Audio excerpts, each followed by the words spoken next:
Bonjour, dans cette capsule, nous aborderons les notions fondamentales de la mondialisation. Certaines grandes marques, comme McDonald's, Coca-Cola, sont présentes partout dans le monde. Elles sont emblématiques de la mondialisation. Le terme de mondialisation désigne la multiplication des échanges à échelle mondiale. Ce processus a explosé depuis les années 60, a entraîné une forte croissance économique et on peut mesurer son impact dans le monde entier. La mondialisation entraîne une mise en réseau de l'espace mondial.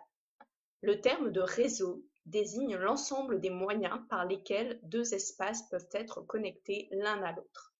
Le meilleur exemple de réseau mondial, bien sûr, est Internet.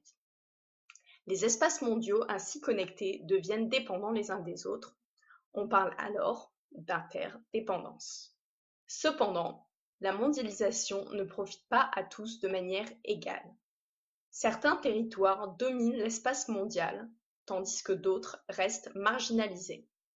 L'une des manifestations de la mondialisation est la fracture nord-sud. Pays riches et intégrés sont appelés pays du Nord. Pays en voie de développement ou en difficulté constituent la diversité des pays du Sud. Parmi les pays dominants dans la mondialisation, les pôles de la triade sont au cœur des échanges et de la production de richesses. On les appelle aussi les centres d'impulsion mondiaux, car leurs initiatives et leurs innovations ont un impact dans le monde entier.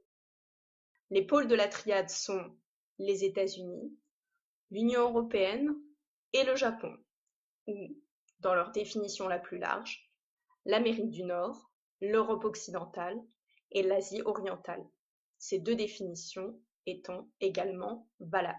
D'autres espaces sont aussi bien intégrés dans la mondialisation et ont bénéficié d'une forte croissance économique et d'un développement rapide. Ce sont les pays émergents que l'on appelle aussi les BRIC: Brésil, Russie, Inde, Chine, Afrique du Sud. À l'inverse, certains espaces restent exclus de la mondialisation.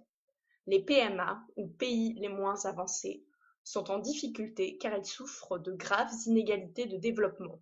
Ils n'ont qu'une faible intégration dans les échanges mondiaux et leur PIB reste peu élevé. On les rencontre essentiellement en Afrique et dans une moindre mesure en Asie et dans le Pacifique.